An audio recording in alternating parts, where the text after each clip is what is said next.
está conectado.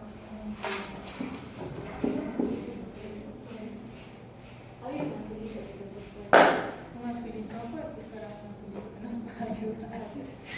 Gracias, disculpa, gracias.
Bueno, vamos avanzando, chicos, si no, no vamos a acabar nunca.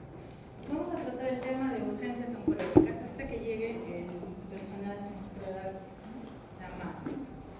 ¿Qué diferencia hay entre urgencias y emergencias?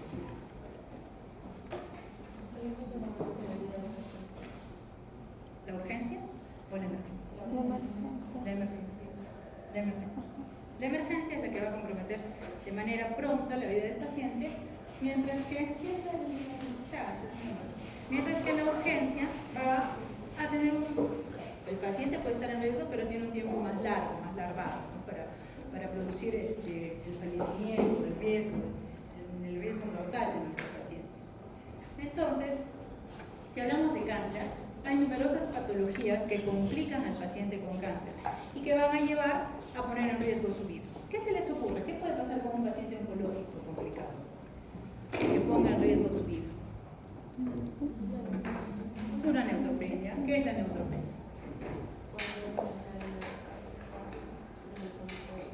De neutrófilos, obviamente, pero hablamos en el contexto de un paciente que ha recibido quimioterapia. El paciente recibe la quimioterapia, trae una citotóxica, que vale es el principio de la quimioterapia, mata células, ¿no? A diferentes niveles, pero a nivel del ciclo celular, actúa y va a matar células. A veces, mejor dicho, malas, porque tienen una reproducción rápida, pero también puede matar células buenas. ¿Y dónde están principalmente las células de reproducción rápida en nuestro organismo? Médula ósea, piel, tracto gastrointestinal. ¿Qué produce? Neutropenias, anemias, trombocitopenias, produce daño en la piel, mucositis, produce además problemas de náuseas, vómitos y diferentes situaciones. Entonces, ¿qué pasa con la quimioterapia? Baja la defensa del organismo y vamos a tener las famosas neutropenias. ¿Cuánto es el conteo normal de neutrófilos? Muchas gracias. ¿Qué me vuelva a pasar?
La quimioterapia va a producir neutropenia porque mata células de reproducción rápida que están en la médula ósea.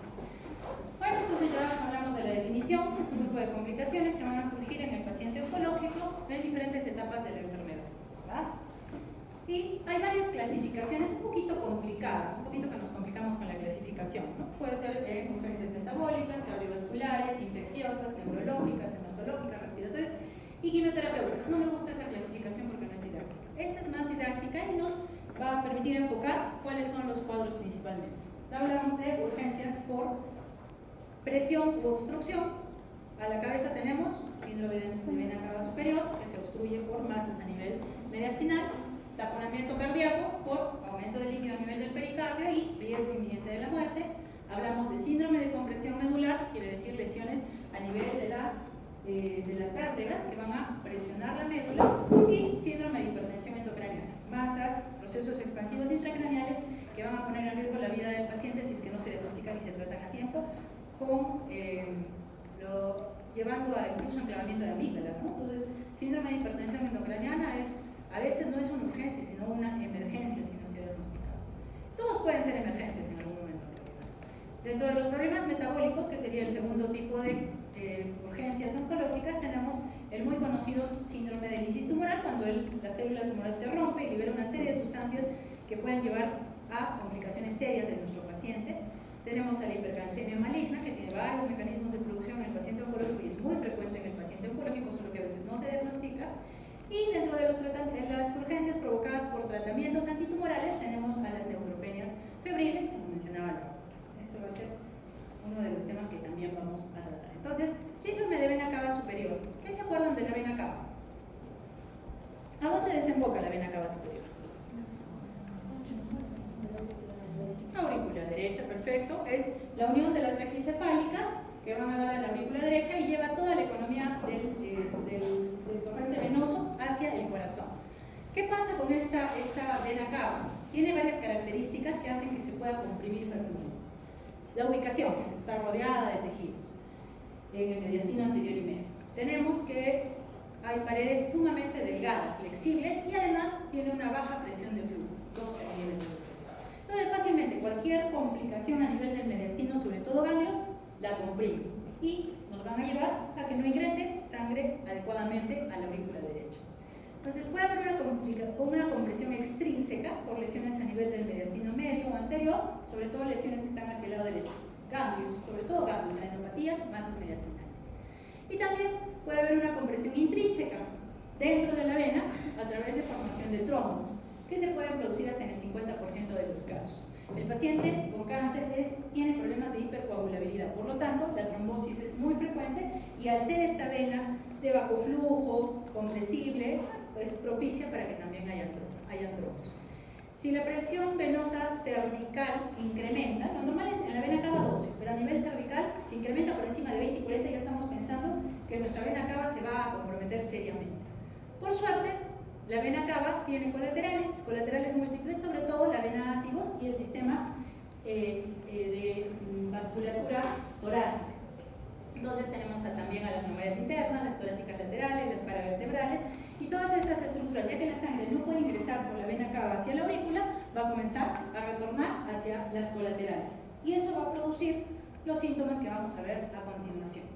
Entonces, ¿cuáles son los cánceres que generalmente producen compresión de la vena cava? A la cabeza tenemos, de todas maneras, el cáncer de pulmón, ¿no? por localización. Lógicamente, el pulmón está muy cerca.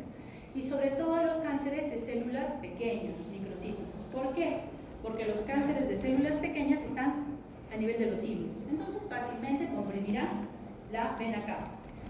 Sobre todo tumores del lado derecho, como ya les mencioné. En segundo lugar están los linfomas, sobre todo los linfomas no Hodgkin, se ubican en ganglios a nivel del mediastino, sobre todo los de células B. Y en tercer lugar, otras neoplasias, mama, germinales. Los cánceres germinales, hablamos de ovario, testículo, tienen como característica irse a mediastino, donde muchos pacientes que debutan con síndrome de vena cava superior tienen de fondo un cáncer germinal. Incluso a veces nunca se encuentra la lesión a nivel testicular o ovárico, pero el cáncer germinal está en el mediastino comprimiendo la vena cava. También sarcomas, próstata, melanoma, pero muy poco frecuente. Entonces, hay que indagar en el paciente. Si el paciente viene con síntomas clásicos, vamos a ver a continuación, estos son los cánceres más frecuentes según una tabla de resumen de Vita: cáncer de pulmón, linfoma, otras malignidades y causas no neoplásicas también. Pero ¿cuál es el cuadro clínico del paciente?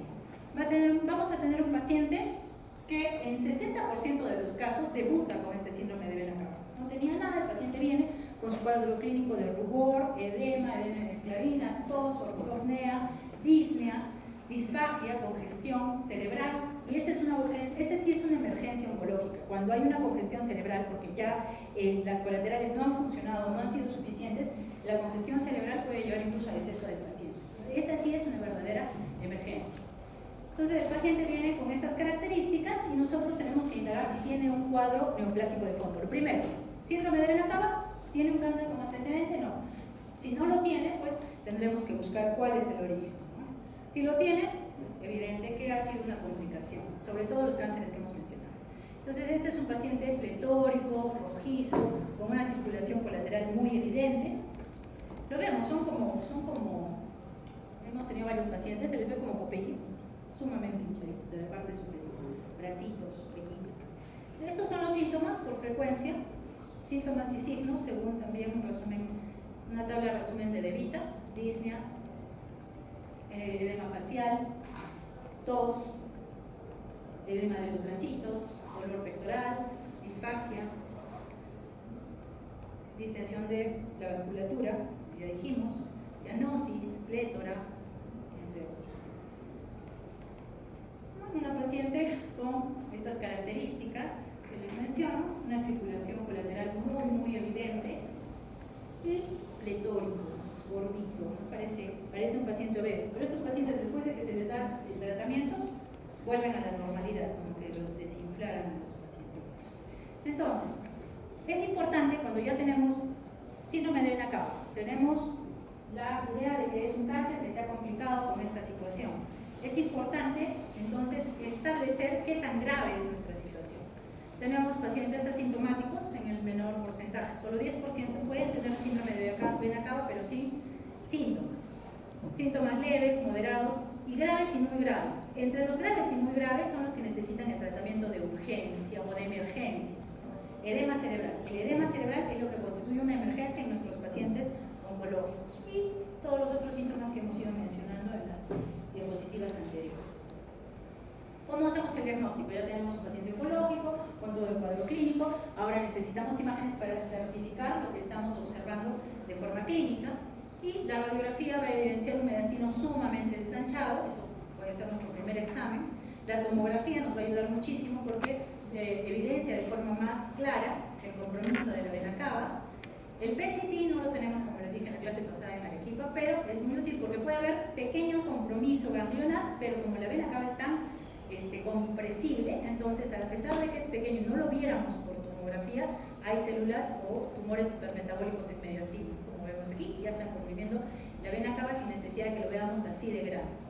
Y finalmente venografías que no son muy usadas, pero van a evidenciar el stop a nivel de la vena cava. Esos son los exámenes que nosotros solicitaremos. Entonces el tratamiento se va a basar en la etiología. Es muy diferente que un paciente venga con un síndrome de vena cava por un linfoma a que venga por un cuadro de un cáncer de pulmón. El linfoma va a responder muy fácil, muy rápido a quimioterapia, entonces instalamos quimioterapia rápida. Por eso depende mucho de la etiología, del estadio del tumor, tratamiento sintomático en general, porque los pacientes realmente vienen con mucha dificultad respiratoria a veces, y el tratamiento del cáncer de fondo también es importante.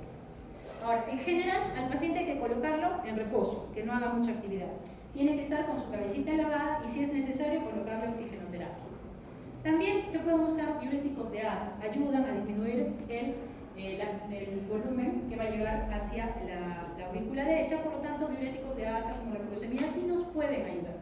Corticoides de inicio, la dexametasona no tiene pierde en todas estas urgencias oncológicas. O sea, la dexametasona, pregúntenle lo que les pregunten, es dexametasona. No hay otros corticoides de mayor utilidad que la dexa en lo que son urgencias oncológicas. La dosis es de 4 miligramos cada 6 horas, es decir, una ampolla cada 6 horas. También, si la situación lo amerita, puede haber cirugías de urgencia, ¿no? Apertura y retiro de un trombo, por ejemplo, colocación de stents vasculares, ingresa el cirujano torácico, coloca el stent y evitamos la consecuencia del edema cerebral, que es lo peligroso. También se pueden hacer angioplastías y trombolisis. Quimioterapia y radioterapia están reservadas para pacientes que son susceptibles, o sea, cánceres que son susceptibles y que nos van a responder a estos tratamientos. Ojo que la anticoagulación se reserva solo a los pacientes en los que se comprueba que la causa del síndrome de vena cava es una trombosis. Pero sin trombosis no estaría indicado. Y esto lo vemos, ¿eh? Paciente pletórico, gordito, hinchadito, después de que recibe el tratamiento, baja completamente su volumen. Sin embargo, es de mal pronóstico. El tiempo de vida de estos pacientes, después de desarrollar el síndrome de vena cava, haya recibido o no tratamiento, bueno, si ha recibido tratamiento es de 6 meses. No van a vivir más tiempo, ya es de alto riesgo. La sobrevida global llega a 1 año en 1 a 40% de los pacientes, dependiendo de la etiología, y esta sobrevida global como síndrome de vena cava puede ser similar. Eso es un poquito controversial, pero diremos que es de mal pronóstico. Las sobrevidas son pobres después del desarrollo de esta neoplasia. Si hablamos de cáncer de pulmón, responde a quimioterapia, sobre todo el de células pequeñas, que hemos dicho que es el más frecuente. El de células no pequeñas responde menos a la quimioterapia. Yo prefiero usar radioterapia en estos pacientes. El linfoma, de todas maneras, responde a quimioterapia, así que usamos quimioterapia en estos pacientes. Y en el caso de causas no malignas, con cuadros severos, pues tiene más importancia la cirugía, los bypass, los stents, y también el uso de trombolisis, estreptoquinasa o uroquinasa, o inhibidores del factor activador del plasminógeno. También heparina y anticoagulantes orales pueden ser usados en estos casos. Entonces, pero nosotros nos estamos enfocando en el síndrome de vena cava de origen maligno, ¿no? Entonces tenemos varias opciones. Sabemos que es un paciente con cáncer, sabemos que ha venido con el cuadro clínico, sabemos que podemos darle quimioterapia, radioterapia, colocación de stent, dependiendo del cuadro que va a estar de fondo, y necesitamos ayudarlo con posición, diuréticos, corticoides y cruces, porque en realidad a veces no podemos controlar ese síndrome. Es inevitable y no podemos controlarlo. Un tip que a veces usamos en la práctica es no colocar nunca venas periféricas o vías periféricas en la parte superior del cuerpo. Puede ayudar para no aumentar, pero no está indicado en ningún lado, pero lo usamos en los hospitales. Muy bien, entonces radioterapia, por esto es más de especialidad. La radioterapia a las diferentes dosis. Tenemos que puede usarse para tratar la neoplasia de fondo, puede usarse a nivel paliativo curativo, 300 Grays, porque en Grays se estipula la dosis de radioterapia, y en el caso de la cirugía puede usarse en compromiso benigno, maligno refractario o como consolidación. Y en casos de trombosis y mejora el tratamiento sintomático, tratamiento anticoagulante, también puede ir la cirugía. Entonces cada uno tiene su propia indicación, pero en líneas generales, radioterapia resulta siendo el más efectivo. Si juntamos a todos los pacientes con síndrome de vena cava superior, la radioterapia puede ser el tratamiento más efectivo. El detalle es, ¿qué pasa si nosotros encontramos un paciente con síndrome de vena cava en nuestra atención primaria? En Caylloma, en Cotahuasi, ¿qué podemos hacer en estos pacientes? Lo primero, corticoides, diuréticos, no colocarle vía en miembros superiores y enviarlo lo más pronto posible. En el caso del seguro, el único hospital que tiene radioterapia pues es el CASA. Entonces remitirlo prontamente, referirlo a la ciudad de Lima. Este es un cuadro resumen de qué es lo que tenemos que hacer con nuestro paciente. Si tiene una obstrucción de la vena cava, definir si es maligno o benigno. Si es maligno, plantear primero un stent. Les cuento que acá en Arequipa, en el hospital, en el CASE casi no hay colocación de stent, es algo con lo que no contamos. Si se conoce el diagnóstico histológico, el paciente pues hay que evaluar si es candidato a tratamiento curativo o no. Si no es tratamiento curativo, se le da radioterapia y quimioterapia a título de paliar, aguantar, frenar el avance del síndrome de vena cava. Si es curativo, entonces le daremos todo el tratamiento necesario para controlar la enfermedad. Y si no tenemos un diagnóstico histológico, tenemos que estudiar antes. No podemos lanzarnos con un tratamiento si no tenemos. Entonces, si no tenemos diagnóstico histopatológico, para todo necesitamos el diagnóstico histopatológico en el paciente con cáncer. Entonces, ¿qué hacemos? Biopsias percutáneas, biopsias abiertas si es necesario, y procederemos a lo mismo, ¿no? Ver si el paciente es recuperable o no es recuperable. ¿Alguna duda acerca del síndrome de vena cava superior? ¿Dudas, preguntas? ¿No? ¿Todo claro? ¿Todo no claro? Otra urgencia oncológica es el taponamiento cardíaco, más que el derrame pericárdico, porque la mayoría de derrames pericárdicos de cualquier etiología son leves y no son sintomáticos. En cambio, el taponamiento cardíaco sí constituye una verdadera urgencia. Tenemos causas no infecciosas, causas infecciosas, pero nos vamos a abocar a la causa no infecciosa, que es la malignidad de nuestros pacientes. De todos los pacientes con cánceres, 10 a 21% van a tener en algún momento del transcurso de su enfermedad derrame pericárdico, es muy frecuente.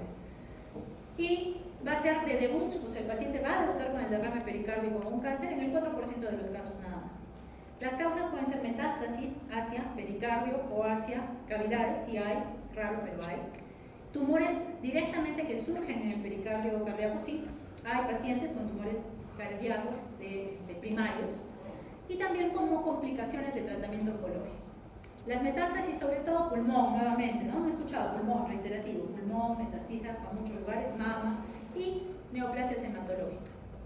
Los primarios, como les dije, o sea, un tumor propio del corazón, son raros, pero tenemos a la cabeza los mesoteliomas, los fibrosarcomas, los hemangiomas, teratomas, neurofibromas, lipomas y linfangiomas. Hemos tenido hace poquito un paciente con fibrosarcoma, se ha ido a operar joven, una paciente de 30 años, y tiene pues una masa tumoral a nivel del ventrículo izquierdo. Y se ha ido a la ciudad de Lima, se le ha enviado a la ciudad de Lima al INJOR y lo han operado aparentemente de forma exitosa. Son casos raros, no vemos tumores cardíacos. Y también, como tratamiento oncológico, la doxorubicina es un antraciclínico que tiene como característica daño cardíaco, entonces puede condicionar derrames pericárdicos, y la radioterapia también, ¿no? Es una causa de tratamiento asociado a derrame pericárdico. Como les decía, la mayoría suelen ser asintomáticos, un derrame leve y no vamos a tener consecuencias. Excepcionalmente se da el taponamiento cardíaco al debut de una enfermedad oncológica y los síntomas son parecidos a los del síndrome de Vena-Cava, disnea, ortopnea, dolor, sensación de opresión, lógicamente, por la ubicación y por las características del órgano, puede haber tos y coexistencia también de derrame pleural. Dentro de los signos, muy característico, los ruidos cardíacos alejados. Cuando ustedes ausculten a un paciente y el ruido cardíaco es muy sutil, no llegan a escucharlo claramente, piensen, sobre todo oncológico, piensen que hay un derrame pericárdico. Si a esto se aúna síntomas de bajo gasto cardíaco, como hipotensión, extremidades frías, cianosis, taquicardias, arritmias, que el paciente no tenía, es muy sugerente de que estamos ante un derrame pericárdico severo, que pronto puede convertirse en un taponamiento, en los cuales va a haber un pulso y presión muy baja, cianosis, edema, vasoconstricción. ¿Cómo lo comprobamos? Un electrocardiograma. Va a haber alteraciones del QRS, va a haber acortamientos o prolongación del QRS, sobre todo acortamientos, que es patognomónico de esta patología. Taponamiento cardíaco, entonces, disnea, tos, dolor, opresión, va a haber ruidos cardíacos alejados, hipotensión, bradicardia o taquicardia a veces, y QRS alterado. Esas son las características de nuestro paciente y tenemos que saberlos distinguir. Entonces ahí tenemos la tríada de Beck, disnea, dolor y tos, característico de taponamiento cardíaco. Son muy inespecíficos estos síntomas, pero se los pongo de todas maneras para conocimiento. Entonces el diagnóstico va a ser por imágenes, sobre todo sospechamos en el cuadro clínico, ¿no? Paciente oncológico, viene con ruidos cardíacos alejados, está cianótico, está con tos, disnea, ortopnea, síndrome de Vena-Cava, derrame pericárdico, taponamiento, por ahí va nuestro diagnóstico. Hacemos la radiografía para empezar y encontramos un corazón en botellón, que se le dice, un corazón sumamente grande. No hay dilatación mediastinal como en el síndrome de Vena-Cava, salvo que se aúna un problema similar, ¿no? Pero lo característico en estos pacientes es un corazón grande. El electrocardiograma va a tener alteraciones del segmento QRS. Se puede pedir una resonancia y una tomografía, van a evidenciar el líquido, ¿no?, pericárdico. La ventaja de la ecocardiografía, que también se puede pedir, es que podemos medir la cantidad de líquido. ¿Cuánto es lo normal de líquido pericárdico? ¿Se acuerdan? Es poquito. 50 mililitros, 50, 60, poquito. Entonces, si estamos por encima de 100 mililitros, empiezan los síntomas. y lo podemos evidenciar mediante la ecocardiografía, que puede medir la cantidad de líquido.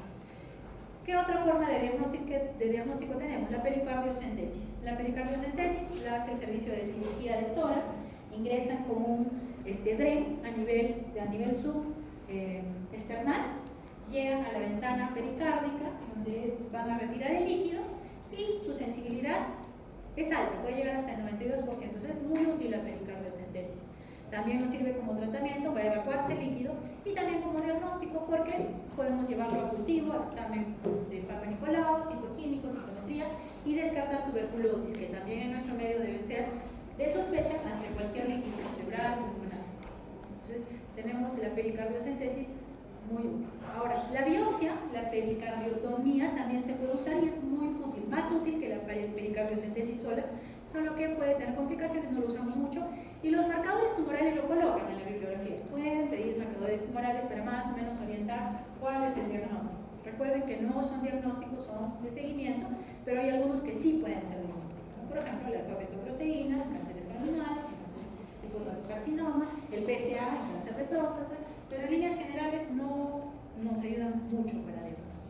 Acá tenemos el procedimiento de pericardiocentesis, hay varios puntos de función. El preferido es el subesternal, y después de colocar el catéter subesternal, la bibliografía nos dice que debe dejarse un drenaje, no debemos retirar el líquido y sacarlo, porque la posibilidad de recurrencia del líquido es alta. Debe dejarse el catéter con un drenaje a succión intermitente, quiere decir que vaya succionando el líquido, y de esta manera se crea un proceso inflamatorio y las dos pericardios pegan. Entonces hay posibilidades de que ya no se vuelva a llenar. Otra opción es colocar sustancias que van a adherir las dos capas del pericardio. Por ejemplo, la bleomicina, que también se usa en derrames pleurales. En derrames pleurales la pleurodesis, se llama el procedimiento, se coloca después de un drenaje esta sustancia a nivel de o entre los pleuras visceral y parietal. Y esto es una cosa bien curiosa, yo lo llevo a ver en la residencia. Tienen una mesa los cirujanos torácicos, colocan al paciente echado, le instilan la bleomicina por el mismo catéter de drenaje pleural y la mesa comienza a hacer este movimiento. Ellos lo mueven, Manuela, lo mueven así, como para que se distribuya toda la sustancia en el espacio pleural. En el espacio pericárdico también se usa, pero hay varios riesgos. Entonces es controversial, algunos cuando es a repetición no nos queda de otra intentar usar estas sustancias que adhieran las pleuras. También se puede usar en lugar de bleomicina tetraciclinas, latinos, doxorubicina para impedir que se vuelva a llenar este espacio. En casos muy extremos, pues, tenemos que recurrir a pericardiotomías cuando son taponamientos que ponen en riesgo la vida del paciente, hay que entrar a cirugía de manera rápida. Y hay un procedimiento que también puede llevar a pericardiotomía o mediante el uso de un baloncito que va separando las capas pericárdicas, permite evacuación y resección de la zona afectada. Tenemos biopsia aquí, también tenemos tratamiento y es bastante de especialidad, ¿no? Los intervencionistas de cardiología son los que se encargan de estos procedimientos. Quimioterapia y radioterapia, si sabemos el origen, podrían ayudar, pero ya quedan en un segundo plano. O sea, la urgencia es el taponamiento, retirar el líquido y saber qué es lo que está de fondo. Entonces, la pericardiocentesis es bajo ecocardiografía de preferencia. Algunos torácicos lo hacen sin ecocardio, de ecocardio la verdad no sé cómo lo hacen, pero sí tenemos estas situaciones en el hospital. Se puede complementar con la instilación de del drenaje, la colocación del drenaje, perdón, la succión intermitente y los agentes esclerosante que le mencionaba. Esto como resulta. Y la cirugía, bueno, la pericardiotomía subsifoidea con ventana, eso ya es netamente de especialidad. El paciente asintomático con un derrame puede pasar la observación. Puede quedar en observación, hacerle su ecocardio, ver cuánto líquido hay, ver si aumenta, ver si disminuye mientras vamos dando el tratamiento de fondo. Pero si el paciente es sintomático con un taponamiento inminente, pues tenemos que valorar si está hemodinámicamente estable la pericardiotomía subsifoidea semiprogramada, es decir, la pericardiocentesis aquí. Y cuando el paciente ya está inestable, ahí es cuando tenemos que rápidamente actuar, reponer volumen, porque se va a hacer un corazón que al no poderse comprimir va a tener hipotensión, bajo gasto cardíaco, y ahí se pone en riesgo incluso la función del riñón.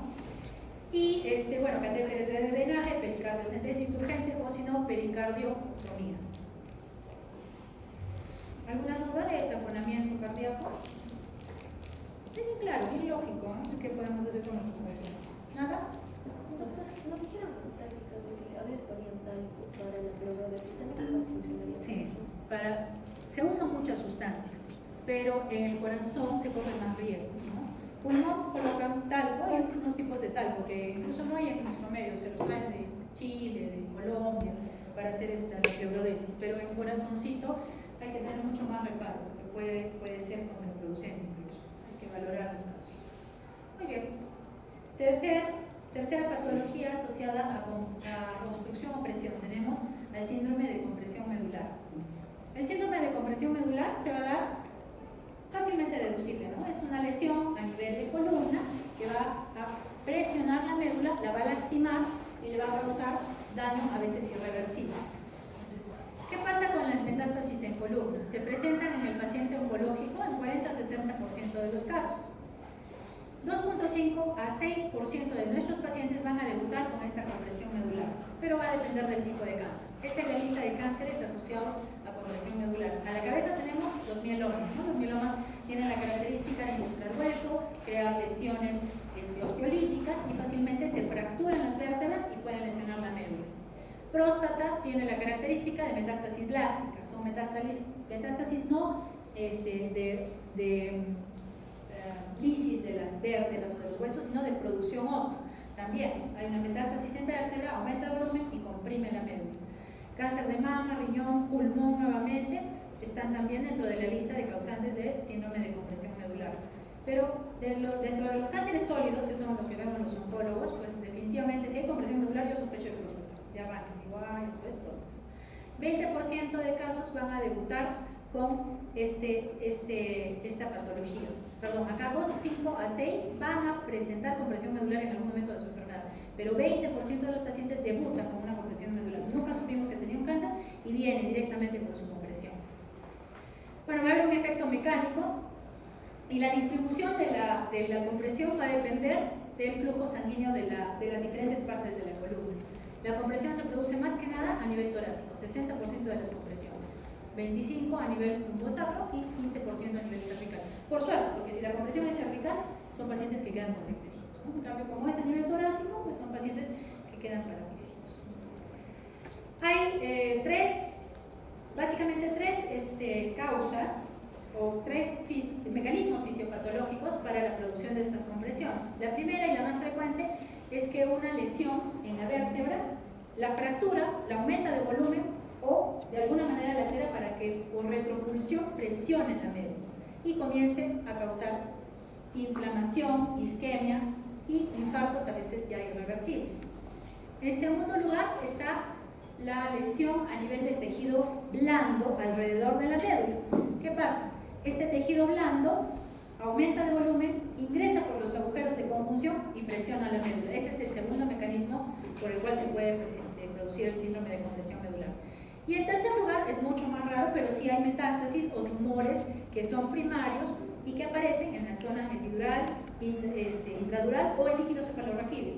Muchos cánceres tienen compromiso leptomeningio, es decir, múltiples metástasis en las meninges y el líquido cefalorraquídeo está infestado de células tumorales. También puede producir síndrome de compresión medular, que es raro, pero también lo podría producir. Entonces, este compromiso vascular va a llevar al compromiso del plexo de Baston, que es el que se encuentra a nivel vertebral. Hay un edema importante de la sustancia blanca, luego una disminución del flujo sanguíneo, edema, y un infarto, y producción de numerosas sustancias proinflamatorias, ¿no? Interleuquina 1, 6, factor de necrosis tumoral, y es lógico, entonces, derivado de ello, es lógico que el tratamiento sea de arranque antiinflamatorio, porque tenemos que bajar la inflamación, evitar que esto llegue a un proceso irreversible. Entonces, si viene un paciente con antecedente de cáncer, que ha manifestado dolor en columna, que luego del dolor está presentando debilidad en miembros, yo comienzo a sospechar que se trata de un síndrome de compresión medular. Lo compruebo con imágenes, que como estoy viendo, e inmediatamente inicio dexametasona. Por eso les digo, dexametasona no tiene pierde en las urgencias oncológicas. Entonces, esos son los tres mecanismos que les mencionaba, ¿no? Una alteración de la vértebra en sí, una metástasis en vértebra, una lesión lítica o blástica que comprime la médula. La segunda es una extensión directa desde el tejido blando adyacente e introducción o anomalía a través de los agujeros de conjunción, comprime la médula. Y el tercero y menos común son las metástasis que se encuentran intradurales, epidurales, extramedulares o líquido cefalorraquídeo que está comprometido. Esas son las tres formas de daño de la médula espinal a partir de un diagnóstico oncológico. Entonces, una vez que hay compresión de los plexos venosos y producción de prostaglandinas, interleucinas por la inflamación, es el momento en el que se puede usar AINES o corticoides, dexametasona a la cabeza, como les decía. A pesar del uso de estos medicamentos que pueden mejorar temporalmente la situación del paciente, puede desarrollarse un edema inicialmente vasogénico con un déficit neurológico evidente. Si nosotros actuamos a este nivel, diagnosticamos, damos radioterapia, cirugía, salvamos esa situación, esa área de la columna que está comprometida, cirugía descompresiva, radioterapia, el paciente se puede recuperar. Es decir, no va a quedar parapléjico o cuadripléjico. Lo importante es sospechar de esta patología, por favor, en los pacientes oncológicos. Si el edema vasogénico continúa, se va a dar una isquemia. Puede que esta isquemia pues, llegue a dar también déficit neurológico y sea recuperable con el tratamiento, pero puede que esta isquemia también produzca una serie de antagonistas de receptores, sobre todo el NMDA.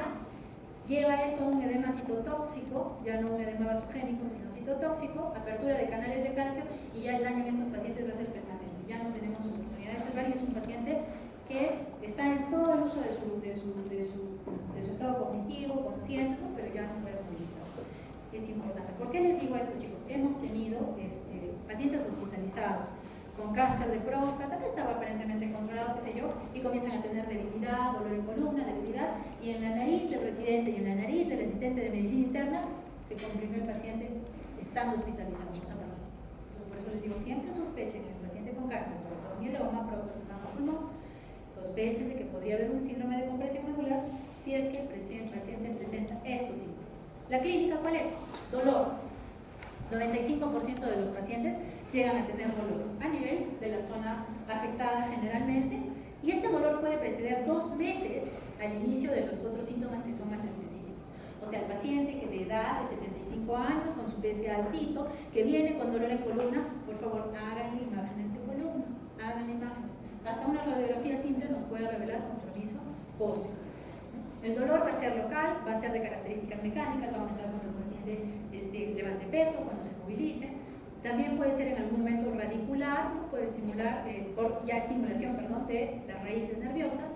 A nivel torácico, generalmente es bilateral este compromiso radicular, y a nivel cervicolumbar puede ser unilateral. Este es el momento ideal para el diagnóstico. Aquí es donde debemos encontrar a nuestro paciente con lesiones en columna. Semanas después, hasta 2 meses después, va a venir la disfunción motora. ¿Qué quiere decir? Que el paciente va a presentar debilidad. Y ustedes lo van a notar, el paciente no puede caminar, necesita ayuda, necesita apoyo. Cuando lo examinen neurológicamente van a ver una disminución, a veces simétrica, a veces asimétrica de la fuerza, y este compromiso motor, si no hay tratamiento, inevitablemente progresa.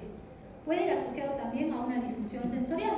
Son pacientes que hasta 5 niveles por debajo de la vértebra alterada o de la zona medular alterada presentan anestesia, hipostesia, alodinia, presentan sensación de hormigueo, sensación de esto con los dermatomas, ¿no? Siguiendo los dermatomas. Entonces, vemos que hay deficiencia motora, hay disfunción sensorial en un paciente que ya tenía dolor hace un tiempo, ya se va configurando el cuadro.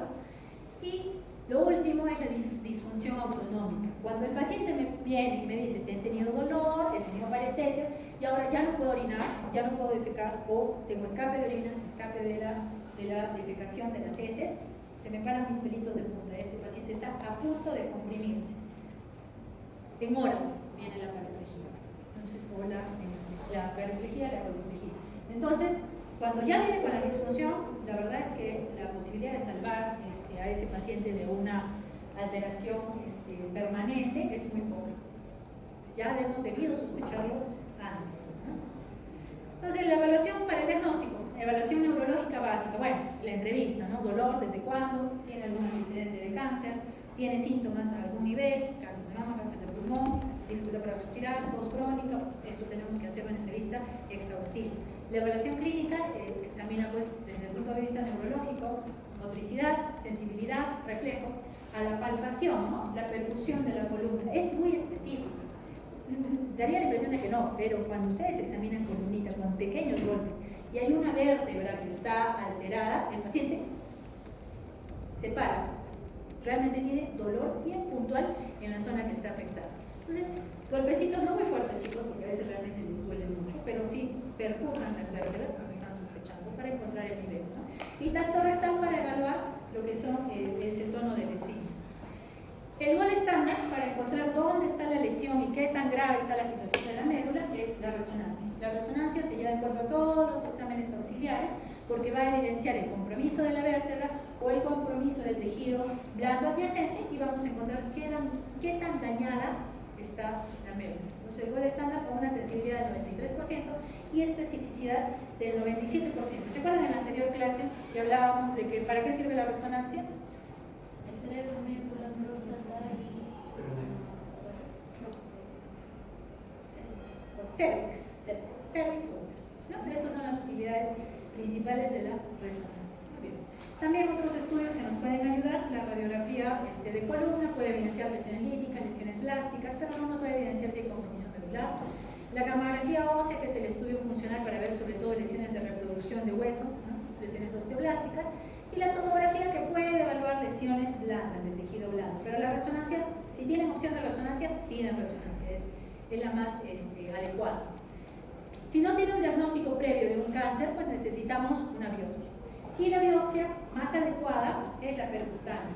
Sí se puede hacer biopsias percutáneas, pero sobre todo en las metástasis líticas, porque las metástasis plásticas, las que son hueso que se está reproduciendo, el TURUP no va a poder biopsiarse eso. Hay que buscar otras zonas de biopsia.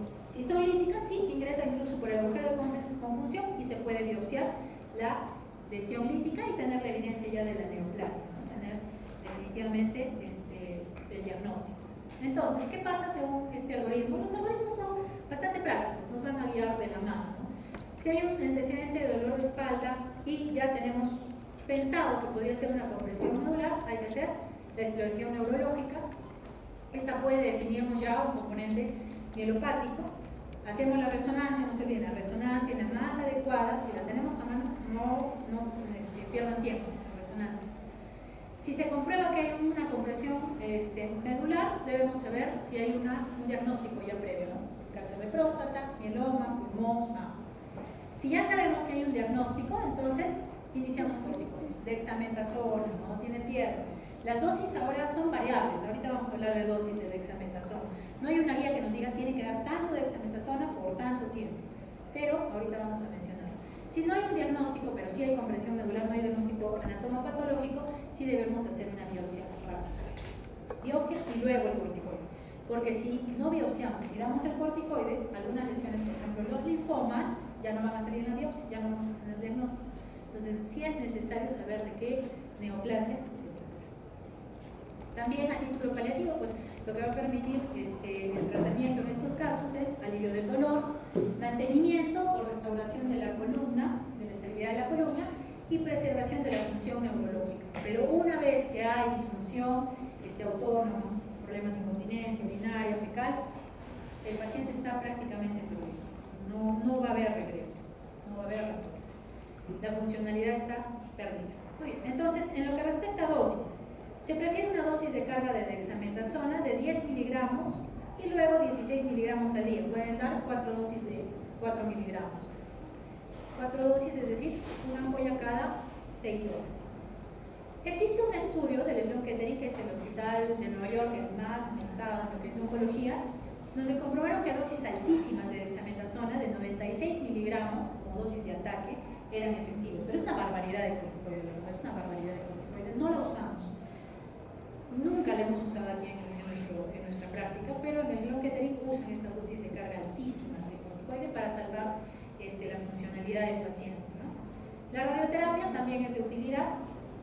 Si nosotros ya tenemos un diagnóstico de cáncer de próstata, cáncer de mama, en pulmón, y viene el paciente con síndrome de compresión medular, es una urgencia para la radioterapia. El paciente al día siguiente de la consulta en emergencia ya está pasando su radioterapia para evitar que se vaya a instalar la compresión medular.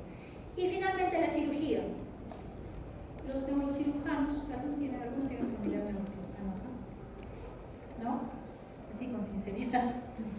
Se supone que la estabilidad quirúrgica de la columna es la más adecuada, pero la verdad es que no lo están haciendo, no lo hacen en nuestro medio, no lo hacen. Yo lo tengo en México, y en México me decían lo mismo los colegas, no hacen cirugía, nosotros preferimos ir de frente a radioterapia, porque no lo hacen, o cuando lo hacen no hay buenos resultados.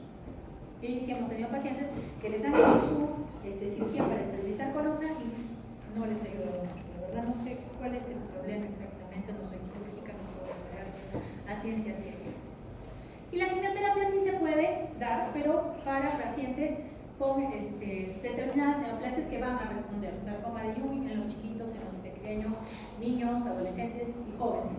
Neuroblastoma en niños, cáncer de próstata y mama también podrían responder. El cáncer de pulmón también puede responder a quimioterapia, pero igual la sobrevida es pobre. Una vez que el paciente tiene su síndrome de compresión medular, ese paciente tiene una sobrevida de 6 meses aproximadamente. Claro, a veces nos sorprende, el próstata nos sorprende. Tenemos pacientes que se les ha recuperado, quedaron parapléjicos, pero siguen con su próstata bien controlada, con tratamiento hormonal y otras cosas. Nuestro próstata es lo que nos puede sorprender en estos casos. Y es lo que les decía, ¿no? Lo Kettering nos dan dosis de 96 hasta 100 miligramos de desatenazón. Pero lo que nosotros usamos en la práctica habitual, no solo en nuestro hospital, sino a nivel nacional, son 10 miligramos en polo y luego 4 miligramos cada 6 horas, a la espera de que ya se haga una resonancia, se diagnostique y se pueda dar el tratamiento de fondo, radioterapia, cirugía, etc. Después de 3 a 4 días de corticoide ya debe ir bajando la dosis. Hacemos un desescalonamiento del corticoide, vamos bajándolo de 50% en 50%, generalmente. Y las dosis altas no deben permanecer más de 48 o 72 horas. 3 días de dosis altas de corticoides y luego vamos bajando paulatinamente. Se puede usar también bifosfonatos, que lo que va a... ¿Cuál es su mecanismo de acción de los bifosfonatos? Es evitar la acción de los osteoclastos, quiere decir que hagan menos resorción ósea, y dentro de los bifosfonatos el más utilizado es el ácido zoledrónico. El denosumab también es una molécula que ayuda a que los osteoclastos no se activen. Entonces es un medicamento mucho más moderno, caro, pero bastante útil y que puede ayudarnos en estos procesos de las vértebras, de alteración de las vértebras. Analgésicos, obviamente, porque el paciente va a venir con muchísimo dolor, entonces usamos la escalera de analgésicos de la OMS, opioides leves y a veces opioides potentes cuando el paciente lo merita. Y coadyuvantes de todas maneras neuropáticos, porque este dolor es mixto. Va a haber dolor somático y va a haber dolor por compromiso de las raíces nerviosas, compromiso neurológico, por lo tanto siempre adicionar a un opioide que podemos darle al paciente un tratamiento para el dolor neuropático. Ahí tenemos la gabapentina, la pregabalina, la metilina, varios medicamentos adicionales. Esta es una escala que se denomina SINS. ¿Y para qué nos sirve? Esta escala, una vez que evaluamos a nuestro paciente, ¿no? La localización de la lesión, si hay alivio o no con alguna posición, qué tipo de lesión tiene, alineación de la columna, colapso de los cuerpos vertebrales, entre otras cosas, nos va a ayudar en este algoritmo. Si ya el paciente tiene una compresión medular por imágenes, ya lo sabemos, ya existe, evaluamos esta escala. Si la puntuación es de más de 12, puede ir a cirugía, puede ser sometido a cirugía. Aquí en nuestro medio, pues, un poquito controversial. Después de la cirugía, de todas maneras, evaluación para posibilidad de radioterapia. De todas maneras, ¿no? Con cirugía igual radioterapia, sin cirugía también radioterapia. La radioterapia es muy importante. Y si es una escala de SINS de menos o igual a 12, hay que evaluar una serie de factores adicionales. Si tiene positivo alguno de estos factores como dolor mecánico, mala alineación de la columna, fractura por compresión, afectación de la lámina o enfermedad epidural de Bliski, entonces necesitamos la evaluación por cirugía. Si no tiene factores, directamente la radioterapia. En nuestro medio, fuera de los algoritmos, fuera de la escala de SINS, la opción es radioterapia, chicos. Pero esa es la utilidad según los algoritmos del Avelor, que es un libro bastante creíble. Pronóstico: la sobrevida global va a ser de 3 a 16 meses, eso por progresión de la enfermedad y sin tratamiento. Y depende también del tipo de cáncer, como les dije, tenemos casos de cáncer de próstata que tienen sobrevidas globales muy largas después del síndrome de compresión. Va a depender también el pronóstico del estado previo al tratamiento. ¿Cómo estaba el paciente antes de que se presente el síndrome de compresión? Un factor predictivo de cómo va a ir nuestro paciente es el tiempo de desarrollo del déficit motor. Si el déficit motor se ha desarrollado rápido, ese paciente no va a responder y va a ir peor. Pero si el déficit motor ha ha demorado mucho en instalarse, pues el paciente probablemente vaya mejor. En el 80% de los pacientes quedará un déficit leve, o sea, son recuperables. En el 50% puede llegar a tener un déficit moderado y 5% de los pacientes pueden llegar a quedar parapléjicos o cuadriplégicos por la lesión. ¿Alguna duda del síndrome de inflamación medular? Estos síndromes, chicos, los van a ver ustedes en la emergencia y en cualquier situación en la que se encuentren, atención primaria, atención desde el punto de vista de otras especialidades, así que es bueno que nosotros sepamos de qué se trata, sospechar de nuestros pacientes y poder instalar un tratamiento rápido que va a evitar secuelas sumamente importantes, incluso la muerte de nuestros pacientes con cáncer.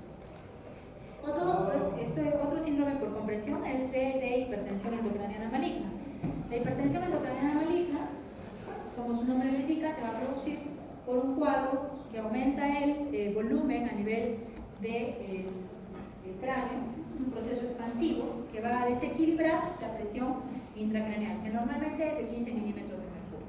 Puede darse por metástasis cerebrales grandes que llevan generalmente hemorragia, pueden ser masas leptomeningias o subependimarias que pueden producir obstrucción de líquido cefalorraquídeo, puede darse por trombosis, recordemos nuevamente que son pacientes con tendencia a la hipercoagulabilidad, y también puede darse por coagulopatías o flujos venosos extracraneales que estén presentes, llevando a hemorragias subdurales, no intracraneales, sino subdurales.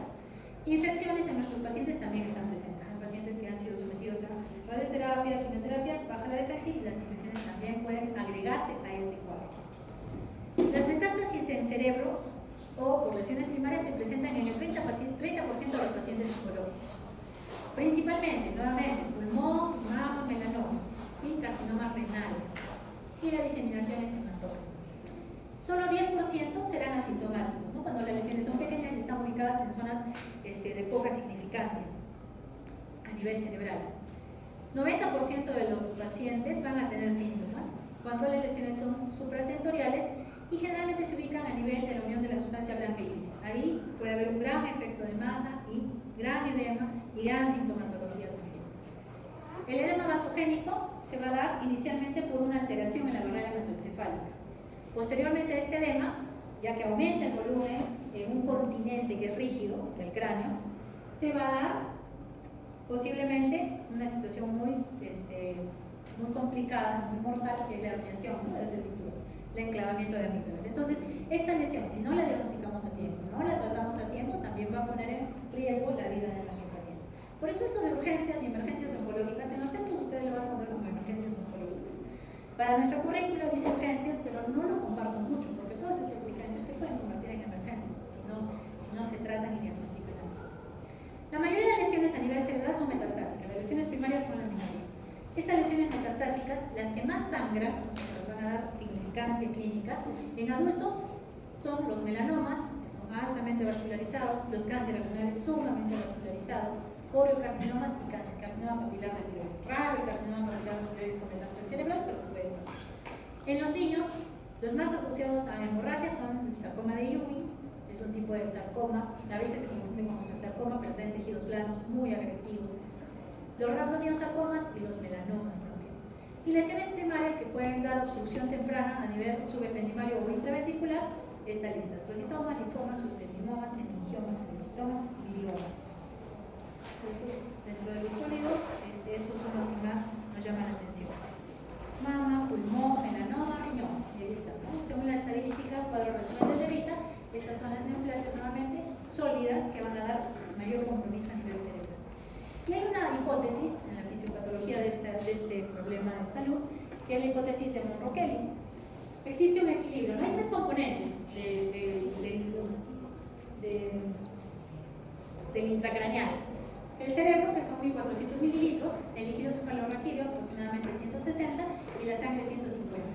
Entonces, esta hipótesis de Monro-Kelly nos dice que estos tres contenidos en este continente rígido tienen un equilibrio, y que cuando el equilibrio se pierde a expensas de aumento de parénquima cerebral, o sea, masas que están aumentando el volumen, inicialmente pueden ser compensados por líquido cefalorraquídeo y también por contenido sanguíneo. Pero cuando este aumento del continente es demasiado, una masa muy grande, un edema muy grande, un sangrado muy grande, el equilibrio no puede permanecer y se va a iniciar ese edema vasogénico y posteriormente el edema citotóxico.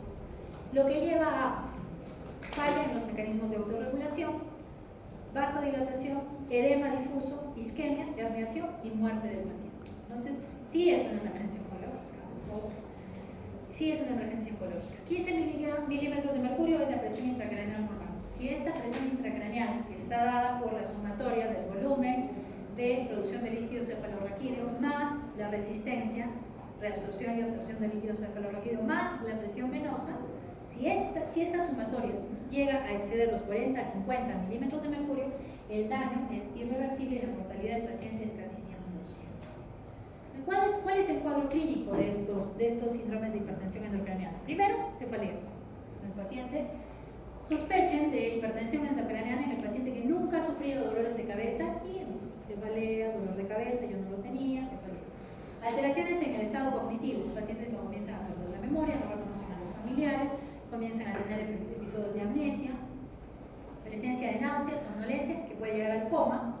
¿Se acuerdan? En la clase pasada les presenté un cuadro clínico de una paciente que vino planchada, hipertensión endocraniana, y un cuadro de un cáncer de pulmón de fondo. Vino en coma la paciente, comatose. Mareos también pueden estar presentes. Dentro de los signos, vómitos, a veces explosivos. No siempre se presentan los vómitos explosivos. Uno dice, sí, el paciente, un vómito explosivo, no, no siempre. Eso no es una constante. Edema de papila, convulsiones, déficit fisiológico específico, es decir, signos de focalización, déficit neurocognitivo y disfunción neuroendocrina cuando hay alteración de la glándula pineal. Dentro del cuadro clínico mencionaremos a la triada de la presión intracraneal, que son cefaleas, náuseas y edema de papila. No siempre se presentan los tres, pero a mencionarlos. Y el reflejo de Kocher-Cushing, que ya nos habla de aumento de la presión intracraneal y se caracteriza por alteración del patrón respiratorio, ¿no? Por las respiraciones típicas de compromiso central. ¿Se acuerdan cuál es la respiración típica de compromiso a nivel central?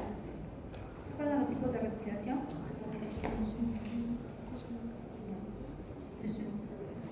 Una que va así, luego baja, luego aumenta, luego aumenta. Esa es la alteración del patrón respiratorio que esperamos en estos pacientes. Hipertensión y bradicardia. Las convulsiones pueden ser de aparición repentina, también síntomas focales, y esto quiero que lo tengan en cuenta, el pseudotumor cerebri. Sí se puede presentar el pseudotumor cerebri, nunca se comprueba aumento del continente, del contenido, pero encontramos presión intracraneal alta y que aumenta con las maniobras de Valsalva, además cefalea nocturna, pero nunca encontramos cuál fue el desequilibrio que tuvo nuestro paciente. No se presentan pacientes oncológicos, pero se los menciono. ¿Cuál es el diagnóstico de elección? Tomografía sirve, con contraste sobre todo, pero a la tomografía se le pueden escapar muchas lesiones, así que de preferencia, y si tenemos la oportunidad, la resonancia cerebral. Y he tenido pacientes, cáncer de pulmón, déficit cognitivo, le hacen la tomografía con contraste, no se ve nada, no se explica por qué hay compromiso neurológico. La paciente está con demencia, la mandan al psiquiatra, etcétera, etcétera. Y cuando le hacen la resonancia, ahí salen todas las lesiones. Entonces, resonancia, si se puede hacer en sospecha de compromiso intracraneal, no PL. ¿Por qué no se les hace función lumbar a estos pacientes? Porque se van a rápidamente el edema y hay riesgo de inflamación. Estas son resonancias donde se ve claramente las lesiones, son muy evidentes en resonancia. No pierdan tiempo, chicos, si tienen opción de resonancia, vayamos por lo seguro. Y dentro del tratamiento, bueno, síntomas, tratamiento general, que el paciente debe estar con una elevación de la cabecera de 30 grados. Si hay fiebre, adicionalmente tratar la fiebre porque se va a aumentar la presión intracraneal. Debe mantenerse una osmolaridad en el límite superior de preferencia. El corticoide, dexametasona nuevamente. 4, 6 o hasta 10 miligramos cada 6 horas, dependiendo del compromiso cognitivo de nuestro paciente. 100 miligramos al día puede ser una dosis tope, pero hay que evaluar cada caso en particular. No hay guías para esto, no hay una guía que nos diga si tiene que dar tantos miligramos, tantas veces al día por tanto. Esto tiene que ser adecuado para cada paciente. Y aunamos a la dexametasona el uso de diuréticos, el diurético osmótico que es el manitol. El manitol con la dexametasona mejoran el estado del paciente de forma significativa.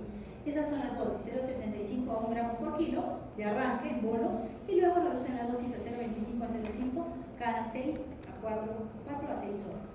Y con eso el paciente, si tiene un edema cerebral, crea, he tenido pacientes en casa, lo encuentro planchado, tiene antecedente de metástasis cerebrales, empieza el corticoide, ya le dejo el corticoide, le dejo el manitol y a la semana que fui a visitar al paciente, porque hago visitas domiciliarias también por el seguro, el paciente me abrió la puerta. Hola. Tratamiento antiedema, excelente, va muy bien, pero tienen que encontrar realmente la lesión, comprobarla y pues saber de qué se trata. Yo lo hago en casa porque ya conozco y sé que el paciente tiene su cáncer, pero no lo hagan ustedes, por favor, tienen que comprobarlo. Bueno, hay que evitar que la oxigenación baje, por lo tanto, si el PCO2 comienza, porque su pH es alto, si el PCO2 comienza a elevarse, entonces de necesitarlo el paciente tiene que estar en intubación y ventilación mecánica. El tratamiento, esto, importante chicos, muchos pacientes van a llegar con edema cerebral o su síndrome de hipertensión endocraniana y le van a iniciar directamente los anticonvulsivantes. Eso sí establece la guía que no es correcto. El anticonvulsivante, sobre todo fenitoína y carbamazepina, son los que más usamos en nuestros pacientes, no son profilácticos, solo se dan al paciente que viene con su síndrome de hipertensión endocraniana y su convulsión, si no, no lo damos. Tratamiento antibiótico si se da una infección y evitar picos de presión arterial alta porque van a aumentar el edema o la presión intracraneal. Entonces, ¿cuál es el tratamiento de fondo? Ya hemos visto, es un edema, el paciente está comprometido, le iniciamos dexametasona, le iniciamos el manitol, le damos sus medidas, ya comienza a mejorar, pero los tratamientos de fondo son 3. La cirugía, radioterapia y la radiocirugía estereotáxica. Esta radiocirugía estereotáxica es nueva, relativamente nueva, pero la tenemos acá en Arequipa, en la clínica San Pablo. No trabajo ahí, pero ahí lo tengo.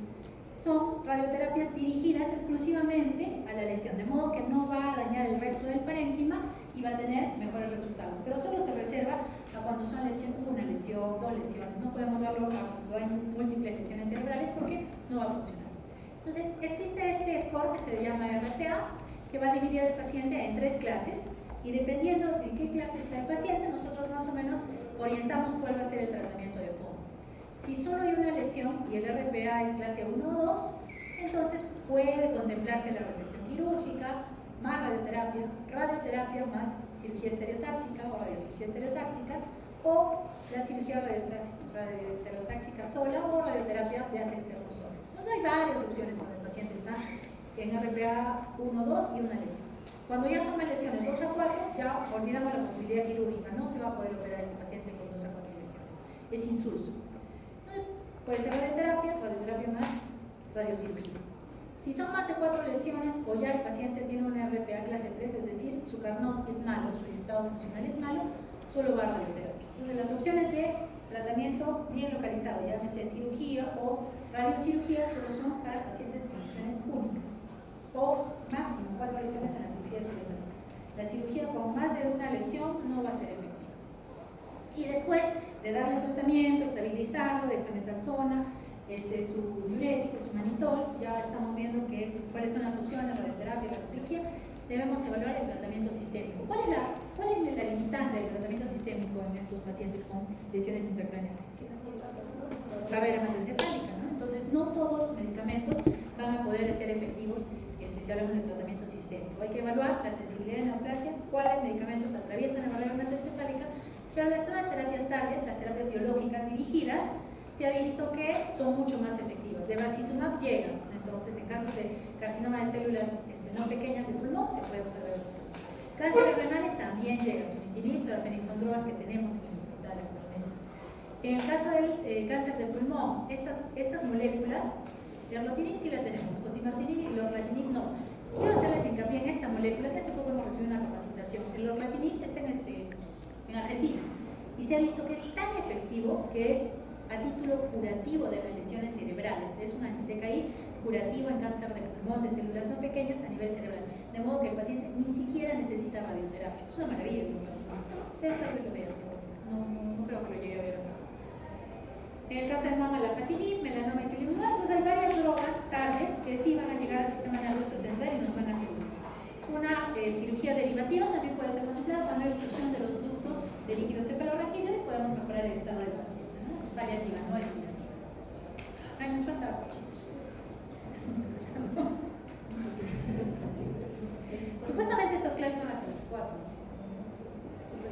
¿Quieren un descansito, un pescadito? Sí, exacto. Descansa, yo todavía no. ¿Van a querer que les deje las diapositivas? Sí. ¿Saben qué, chicos?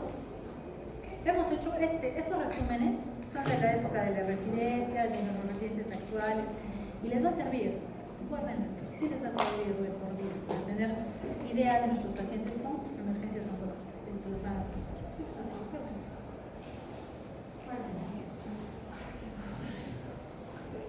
Pausa activa. Las vueltitas. Estamos ya más cerca. Nos faltan 3 emergencias oncológicas.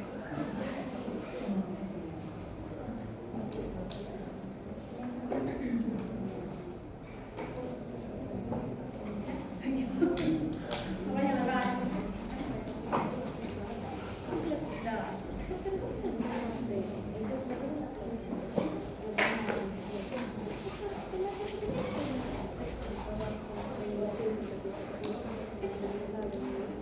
¿Qué explican la depresión? Hay unas partes en especial. Son más para la orientación mía. Míos son los platitos así que recordaban. Pero algunos sí están con todo el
¿Por favor? Ah.